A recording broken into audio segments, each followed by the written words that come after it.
talk about Klarna and how they're making online payments more smoothly and the innovation that they've really built out there. I'm Joe. We have Sean Cummings, Les Lucanis, Cole Maida, and Drew Schreier. But starting off with our objectives, just taking a quick moment to outline our presentation. So first, we're going to go into understanding Klarna's role in fintech innovation, just that they've been a trailblazer in the buy now, pay later platform, offering customer-centric solutions. Link Klarna's success to key innovation drivers. So basically what they're doing in terms of key innovation drivers, such as leadership, culture, and processes, that's really helped them be successful. And then providing forward-looking insights. So basically what they can do, actionable recommendations to ensure that they'll have continued success beyond what they've had now. But these will just be a guide for our analysis and take you through the presentation.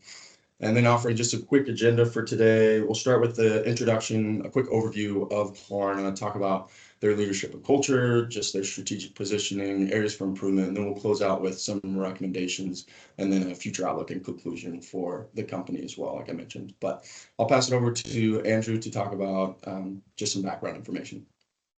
So what is Klarna? So Klarna is a Swedish company founded in 2005 by Sebastian, Nicholas, and Victor. It's a fintech company, and their main offering is that buy now, pay later model, and that's how they differentiate themselves from, say, like a PayPal. They operate right now in over 45 countries, serving 150 million consumers globally. And they just announced an IPO back in November at a valuation of $7 billion, which is kind of down from like their COVID boom of around $45 billion. So why Klarna, right? So they have the buy now, pay later model, which is kind of split into a few different ways. It's pay in 4 equal payments, pay in 30 days, or you can finance it over 6 to 36 months.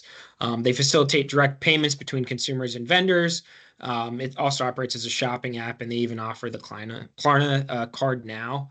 And so that kind of customer-centric innovation is kind of where they, find a lot of success. They are a main leader in the fintech space, and then they kind of manage innovation through that agile process and really focus on that innovation culture. And in 2005 and even today, it's pretty revolutionary tech.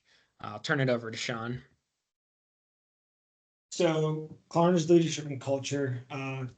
Klarna's culture and leadership structure are key drivers of its innovative success. So first off, they encourage risk-taking. Klarna's leadership actively embraces calculated risks as a cornerstone of its innovation strategy. By allowing teams to experiment and take unique and bold steps, Klarna creates an environment where innovation is possible. So one example is their approach to credit risk management, which supports innovation while aligning their broader growth strategy. Klarna also promotes a flat hierarchical structure. In 2017, Klarna restructured its organization to small autonomous teams, also what they call as islands. This was inspired by companies like Amazon, and this structure minimizes traditional hierarchical barriers by empowering teams to make swift decisions and respond to diverse challenges with extreme agility. Each team basically operates like a small startup within the company, which fosters ownership and accountability. Klarna's culture emphasizes openness and collaboration. So they maintain an open door policy, and this allows all employees to reach across teams and across levels to find the best solutions to the problems. Their culture also creates a dynamic workplace that promotes new ideas where personal initiative is highly valued and encouraged. And through these key practices, Klarna is able to demonstrate how leadership and culture can be powerful enablers of innovation, which enables the company to remain agile, creative, and competitive. And now I'll pass it over to Cole. Awesome. Thanks, Sean. So now we're going to take a quick look at Klarna's strategic positioning and their innovative process that they have implemented into their company. So for them, one of the big market differentiators, as kind of mentioned earlier, is the buy now, pay later model.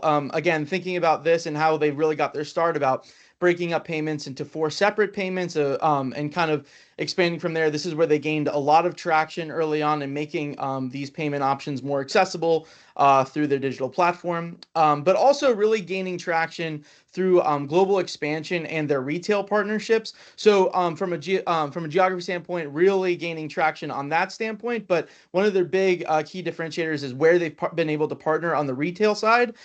So through the Klarna platform that you can go today, you can see all kinds of different retailers and different kinds of brands through there. But also you can see Klarna integrated on the third-party side through the app and through the buying experience on those retail platforms as well. So this is a big strategy for them to be able to become more accessible on a digital scale.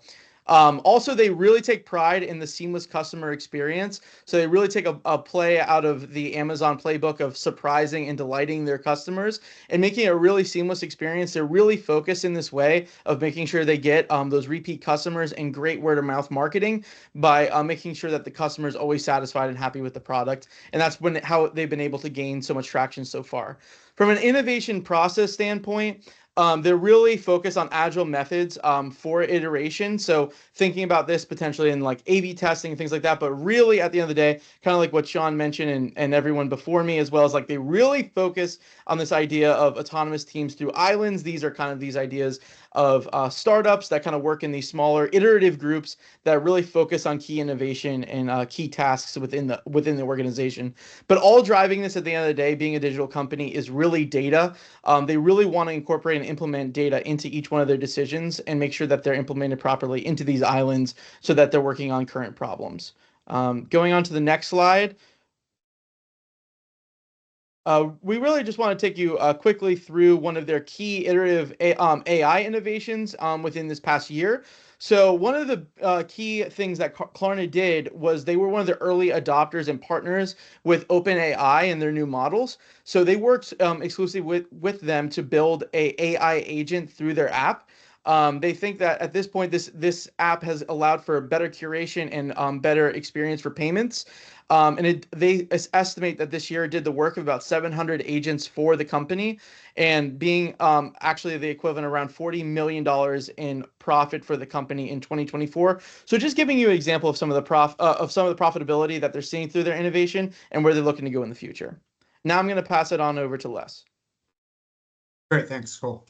Yeah, so as mentioned, Klarna has achieved remarkable success, but there are several areas where the company can improve to ensure continued growth and innovation. So it's been mentioned a couple times, but over-reliance on the buy now, pay later, that's been their key driver of its success, but it also poses risks. Regulatory changes and increased competition could impact the company's heavy reliance on this model. So diversifying its product offerings will be critical to maintaining its market leadership. Next thing we're going to touch on is the global market challenges. So as Klarna expands into new regions, it faces cultural and regulatory complexities. Each market has a unique consumer behavior and compliance requirements that demand more localized strategies for Klarna. Next is the scalability of innovation process. So Klarna's islands structure, while effective for small teams, may face challenges as the company scales. So ensuring that these processes remain efficient and collaborative will be essential to sustaining innovation. Finally, the customer feedback integration. So Klarna's customer-centric approach has been a strength, but there's room for more structured and scalable feedback loops. So this will help the company align its product development more closely with evolving customer needs.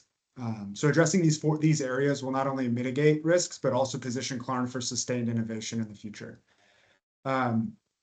Again, so to address these challenges we identified earlier, we proposed 5 key recommendations that align with Klarna's strategic goals and innovation principles. So the first being touching on that buy now, pay later.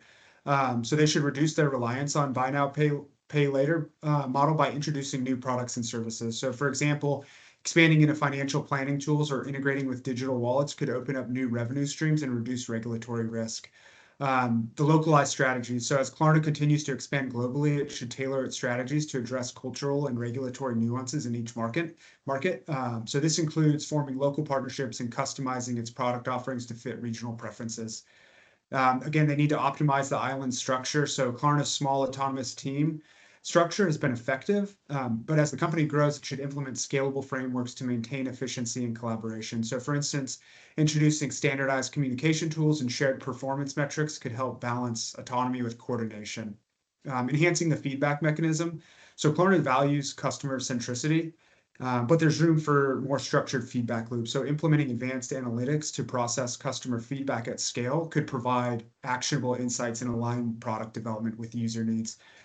Finally, leveraging open innovation. So Cole mentioned their relationship with OpenAI, and that's how we see Klarna continuing to grow and improve. So they need to deepen those collaborations with external stakeholders. So this approach will help the company stay at the forefront of fintech innovation and anticipate industry needs. So we believe that together, these recommendations aim to strengthen Klarna's innovation processes and position it for sustainable growth in an increasingly competitive market. Now on to. Thanks, Les. So just to close out the presentation, we're going to talk about the future outlook for Klarna, and really want to focus on 3 key areas of opportunity for them, those being growth in emerging markets, diversification of offerings, and enhanced customer experiences. So starting off with growth in emerging markets, we talked a lot in class about how the population globally is really going to shift from different geographies to other ones. So whether you're starting in Africa, Latin America, or like Southeast Asia or parts of Asia, expanding into these emerging markets is really a great opportunity for incredible growth. But they're also very different. So Klarna needs to adopt different strategies, localized strategies for each of these places, just due to different cultural nuances and regulatory requirements. Part of this is going to be tailoring payment options or marketing approaches, but also building out regional partnerships. So whether that's with local retailers or payment providers, but this will really help to strengthen brand trust and accessibility for Klarna in those different regions. And then collaborating with those stakeholders is really crucial to just get the ball rolling. Next, jumping into diversification of offerings. Les really talked about this in his slides, but building out complementary financial tools. So trying to reduce its dependency on that buy now, pay later model by introducing just different financial planning tools, budgeting apps, saving plans, or credit building products. These will really align with just evolving consumer needs and what the marketplace is calling for, while also building out revenue streams. And then subscription and service innovations. So whether that's building out the digital wallet solutions like Les mentioned, or subscription management like some other providers offer, Klarna can really provide end-to-end financial convenience for consumers, and just build out an ecosystem for its users. And then finally, enhancing the customer experiences. Cole talked a little bit about AI-driven personalization, but if they can continue to do that and really tailor the product for individual consumer needs, this will create a lot of value for users and make it a really attractive product to use. But this could also include customized payment plans or purchase recommendations based on data that the company has as well. And then omni-channel integration. So whether that's just in-store or online, just making it more accessible or easier to use in different places will go a long way in also building out future products. But with these strategies in place, we really feel like Klarna can continue to grow and establish its foothold even more in the fintech space, and really define future consumer-centric innovations. But that concludes our analysis, and we look forward to addressing any questions that you have. But thank you.